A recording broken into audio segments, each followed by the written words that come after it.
of his movies and the sparring that he did. I'm gonna break it down for you guys. So it was Into the Dragon, my favorite movie, Into the Dragon. This random calls and offers. Hello, built-in spam blocker. Now I can't soak up the sun in peace. Hello, Google Fi, a phone plan that can. Now I'm not gonna watch this whole clip, because I want to say, because this is a fight match between him and O'Hara. I'm using this footage as a way to educate people. This is me explaining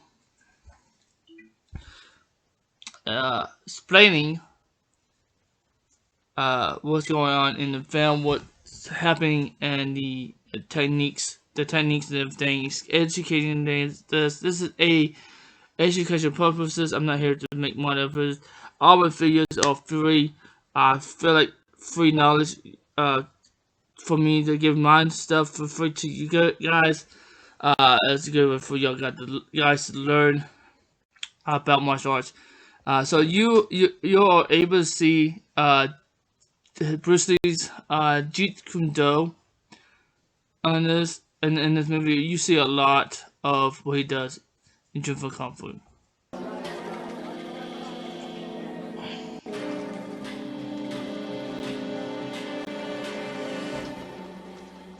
The bout is a proper the bow to him is a sign of respect, because he's the host of the thing. He is considered as I guess you could say, master of sorts, and his field of martial arts. Continue onward.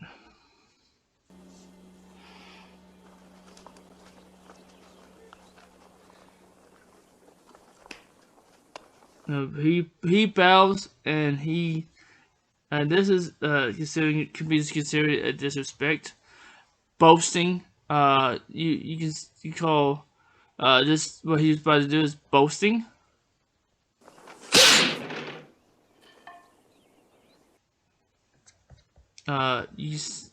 You tell in this scene Bruce is not impressed of him being able to break a board.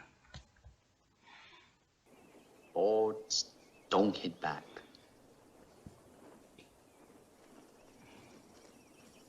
Bolo. Go!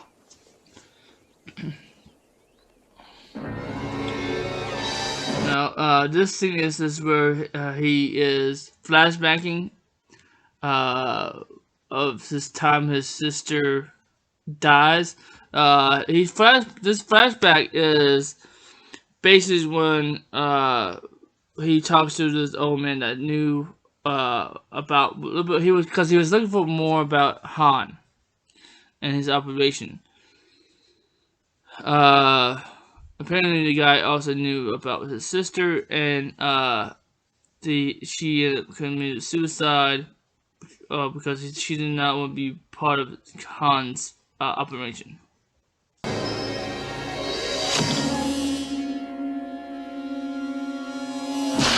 Okay, beautiful Pak So if what you just saw, oops, I'm gonna hit the so you see my face.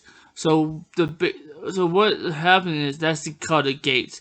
In Jeet Kune Do, they use that gate, the gate right here where they have the hands up, and you'll see again when they reset, and that's a really good way to teach somebody chi style, or if they don't learn the chi style, or learn how to trap and Wing Chun, or any or Jeet Kune Do, they use what they call a gate He's breaking. What he just did is just break the gate. In other words, he's opened up that guard to deliver that strike, which he did with the straight lead.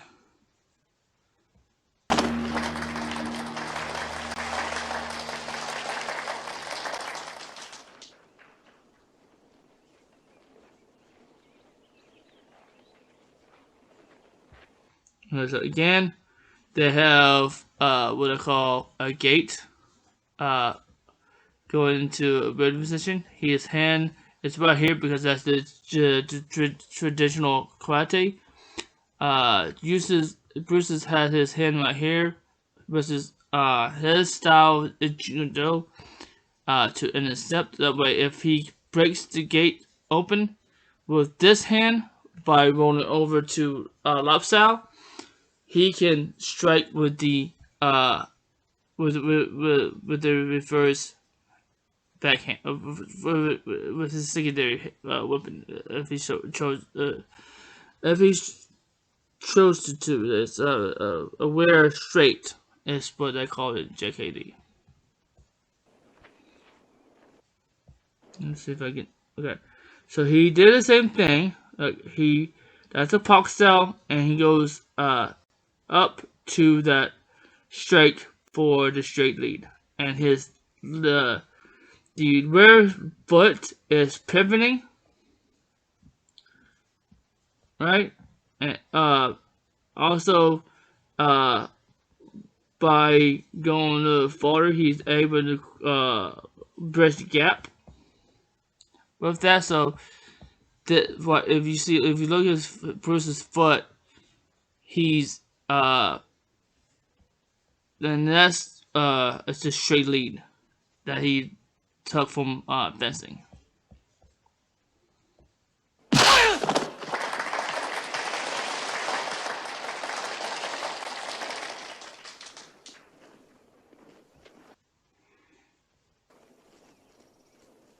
Let me see if we go back a little bit because you kind of see his stance.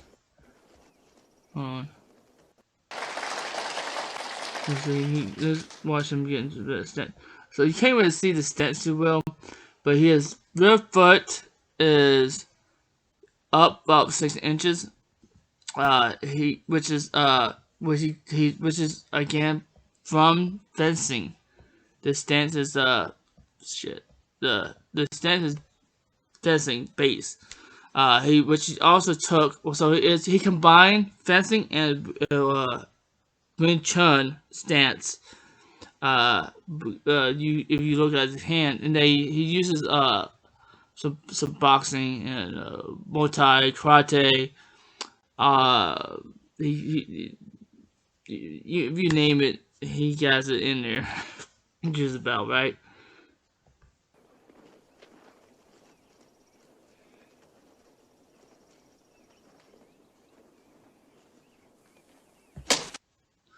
Now he tried to do the same thing, but he was ready for that, so he went up, and he'll block it. He'll go around and trap this hand, and then strike the face, and that's a back fist. So what? It's hard to stop that. And then like so, he went down to the gate. He caught it. He blocked it. Then he went back up. He blocked that punch, and then Bruce he trapped the hand by using lap style, by pulling it, and he's pulled him to that back fist.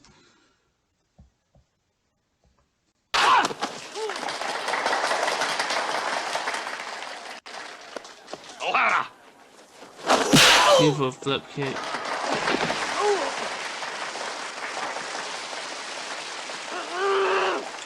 Now he got his opponent angry.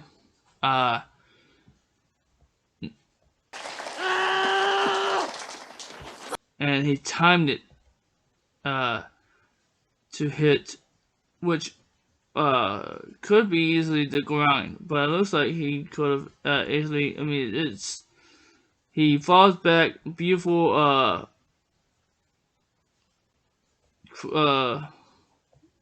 technique of this kick. It's a pretty much like up kick what you see in MMA, but it's a counter attack to his flying side kick, a flying kick, right?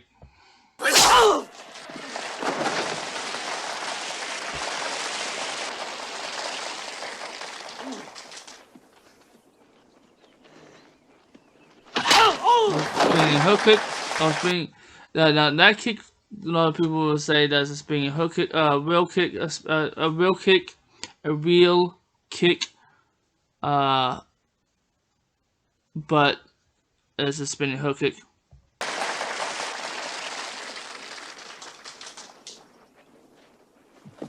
Another whale spinning hook kick. I have a speech impediment, so it's hard for me to say.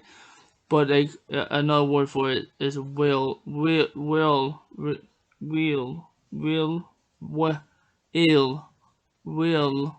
kick. There.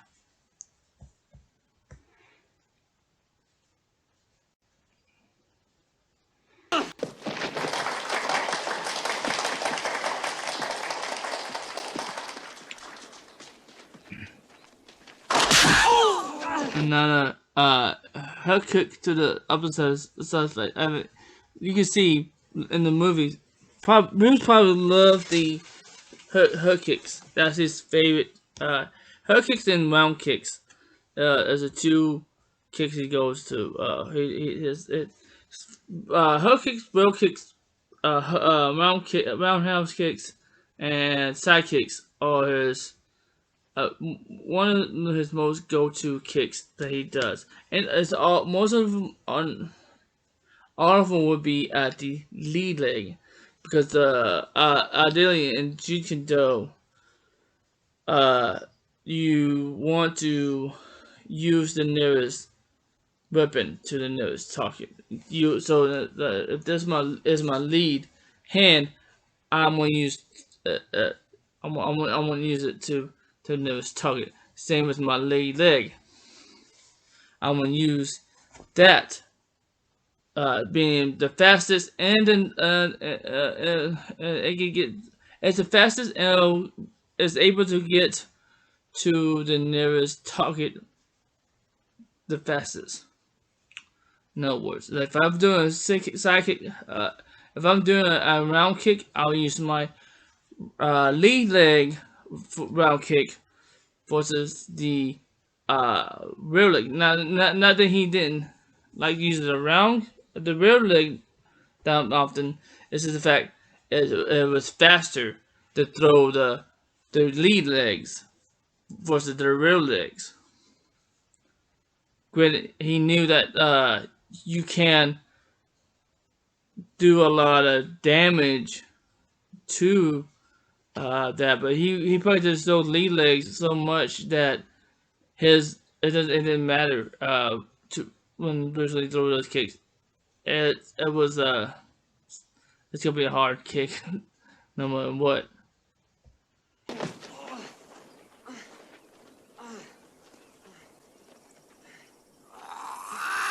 Now this, I want to say, a sliding side kick he does. As he slides twice. This supposedly was a real kick, and broke his ribs in that kick. So and he actually learned how to kick this in Taekwondo. He learned Taekwondo mainly for the kicks. If you see the kicks, a lot of it also he was just taught from Taekwondo. My foot's ready. Anyways, that's the gist of that. I mean, look at that psychic. if you watch in the see if you look at these all the kicks, they're Taekwondo kicks. Let me see that again.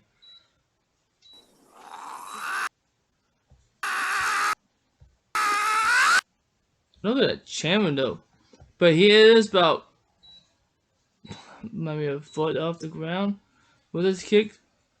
But that's also why he gets a lot of power into his kick as well. And when that foot lands, he thrusts out that kick and hits the ribs. And those guys try to catch him. And it's so powerful of a kick that these people behind Bob Wall got hurt pretty bad.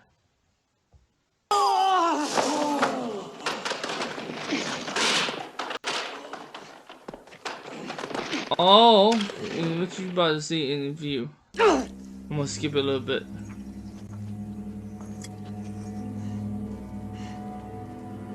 Okay, so he breaks the glass. Now, in the first, I don't know if those glasses that he broke are still real glasses, but during the take or during the movie, Bob Wall cuts Bruce Lee's hand during the takes of Enter the Dragon. This is what's supposed to happen in the takes, where he kicks the hand and knocks the glass out of the hand. But that didn't happen, and it ends up cutting Bruce Lee. So I'm guessing the glass that he has hit in his hand right now, is what cut Bruce Lee's hand wide open, and he had to recover for a while.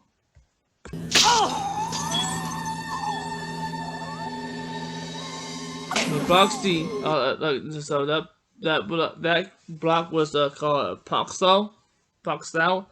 Pak-Sao means the slapping. It means to slap. In other words, I'm slapping the shit out of your attacks out of the way, basically. So I am slapping it out. In other words, I am. Now this Pak-Sao, even though this means slap things out of the way, I am basically parrying it out so I can strike. The Pak-Sao he just did with his hand and slapped it downward. Now he could easily done Han Sao was just coming out this way, and that's a block that he also could use for kicks. But because I guess this is a front kick, he used the Pak-Sao. I think he used a lot of Pak-Sao. I've seen him fade, and he would Pak-Sao a side kick. I thought it was interesting. A nice roundhouse kick to the head, which probably could have knocked him out.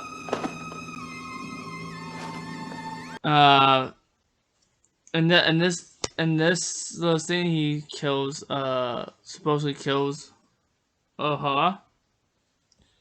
And I think after that, he calls.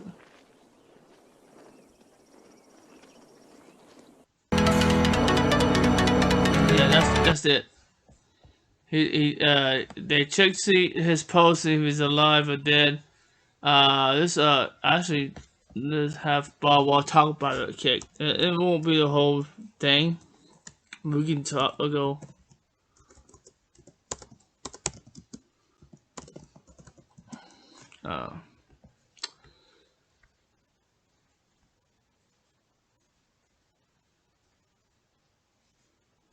Let's see. I'm wondering if this is it. I got my part in Way of the Dragon. Actually, Chuck Norris and I were partners in a large chain of karate schools, and Bruce called Chuck He loved Chuck Norris, and he wanted Chuck to be in his film, be the main bad guy. And so when he hung up, I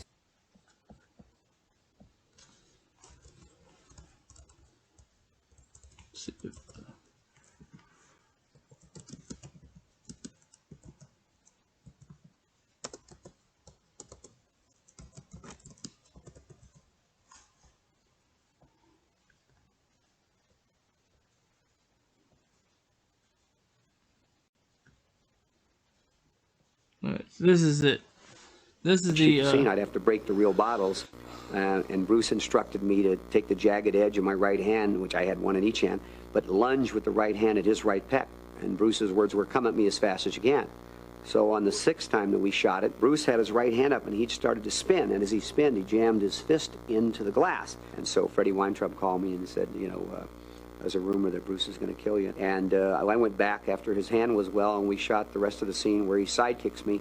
And he sidekicked me so hard, I mean, Bruce hit like a mule, that in one of the scenes when he hit me, I flew back, and one of the stuntmen behind me, his arms got broken from the impact. that's crazy, man. Look, that's not just that.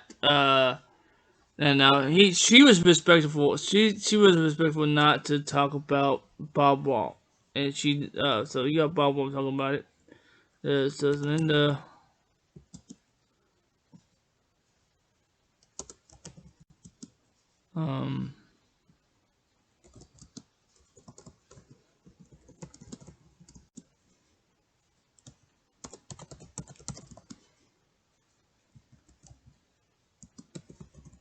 I don't know.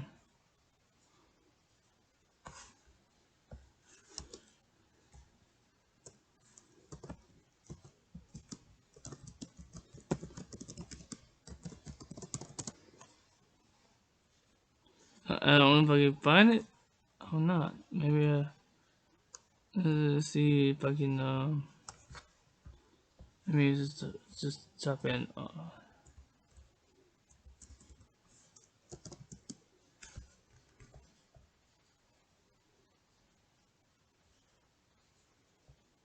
I don't know if this is it or Bruce, not. when I first met him in Seattle, Washington, where I lived, and we both went to the University of Washington, he was teaching classes in Kung Fu, what he called Zhanfang Kung Fu.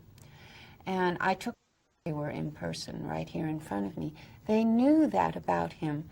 Maybe they're not able to say that or express exactly what it was about the situation and for it. He was planting the seed always, the very beginning of planning, martial arts-wise, philosophical, and the other actors that were in fight scenes with him. Nobody worked harder on Enter the Dragon than Bruce did. In the Far East, in Hong Kong, they had been making Chinese movies, of course, martial arts movies, for decades, revisions. By Bruce. He added a great deal of dialogue and scene changes because he knew what he wanted to produce here.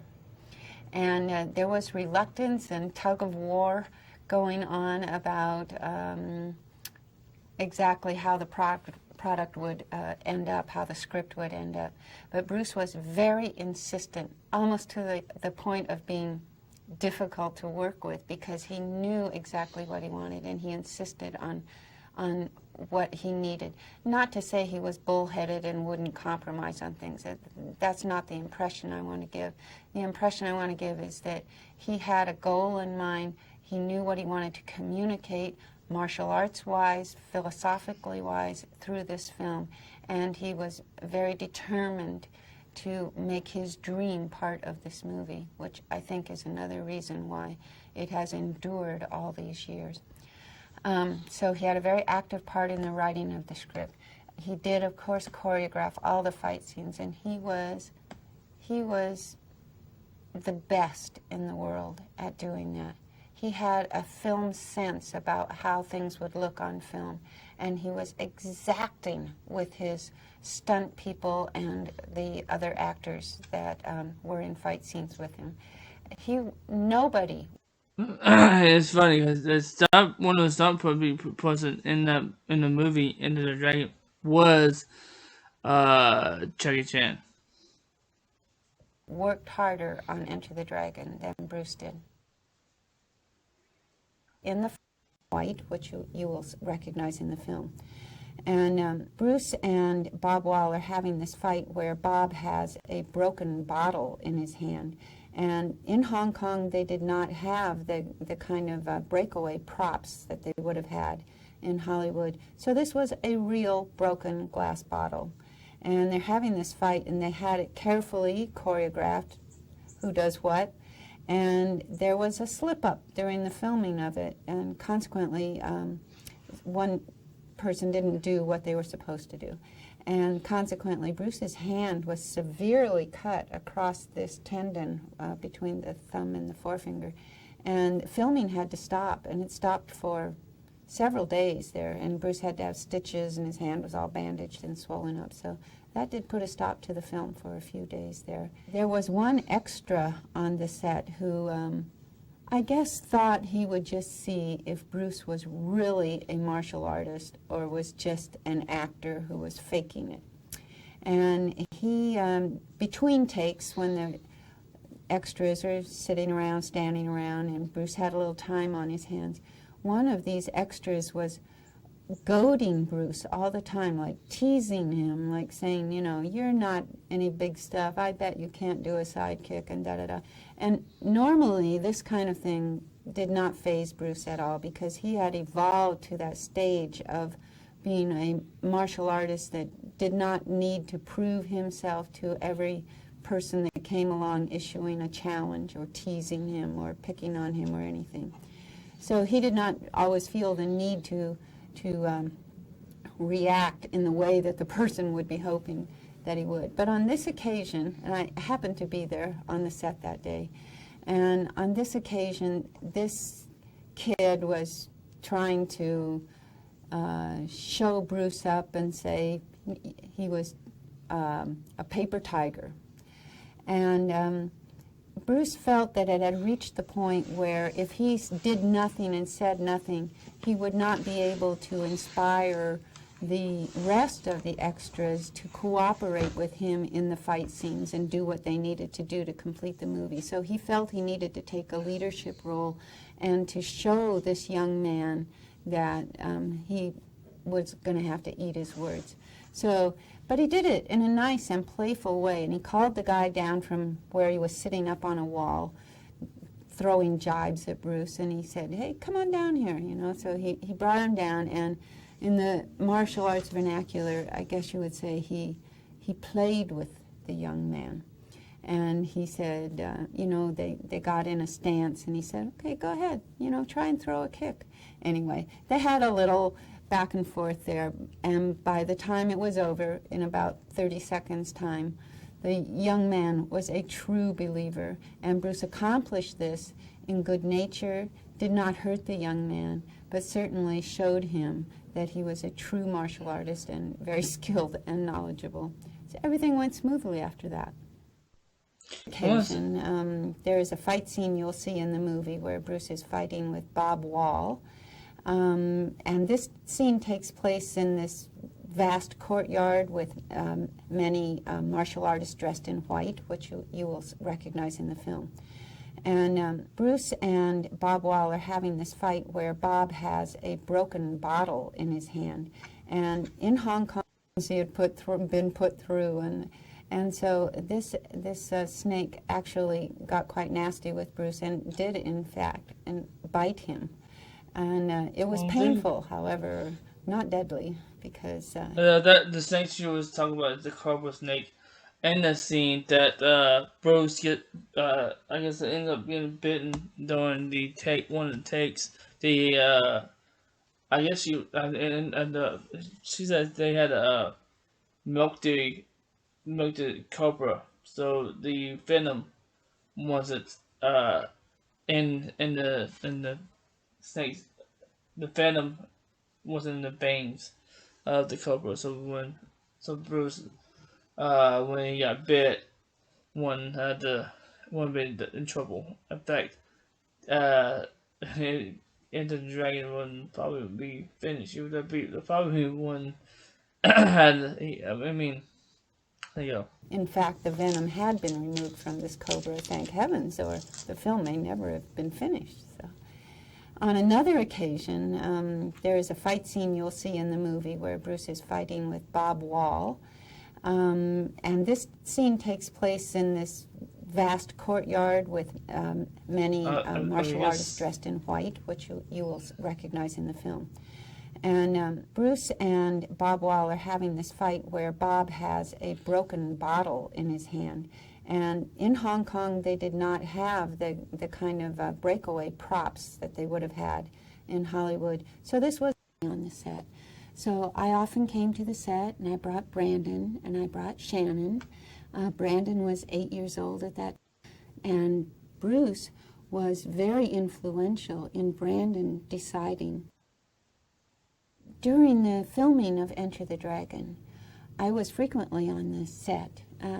Bruce was very open about bringing the family on the set.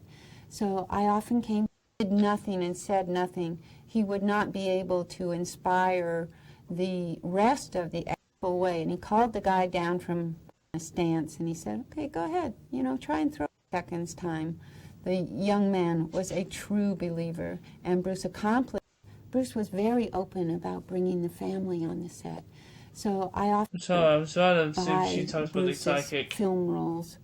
His most primary student of the martial arts and of acting were his children.